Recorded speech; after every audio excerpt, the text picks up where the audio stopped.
तानाजी मालुसरे शिवरायांचा साथीदार. शिवरायांवर माझी आलोट भक्ती होती. मी माझ्या मुलाच्या लग्नाच्या गडबडीत होतो.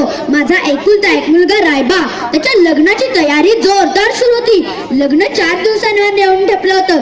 महाराज आणि मासाहेबांनी लग्नाला यावं अशी माझी इच्छा होती. मी शेलार मामांना बरोबर घेऊन रायबाच्या लग्नाचं आमंत्रण देण्यासाठी शिवरायांकडे गेलो. हे ऐकताच शिवराय म्हणाले, शेलार मामा, रायबाचं लग्न तुम्ही उरकून द्या. आम्ही जातीनं कोंढाण्याच्या कामगिरीला जाणार आहोत. हे ऐकताच मी अडकन उभा राहिलो. महाराज, हा तानाजी जिवंत असताना असल्या जीवावरच्या कामगिरीवर आपण जाणार? हे काही नाही, आधी लग्न कोंढाण्याचं, बघत माझ्या रायबाचं कोंढाण्याच्या कामगिरीवर मीच जाणार. मला आशीर्वाद द्या. मी गडाची टेहाळणी केली. रात्रीची वेळ होती. रात किडे किरकिरत होते. मावळे बराबर वानरासारखे कडा चढून वर गेले.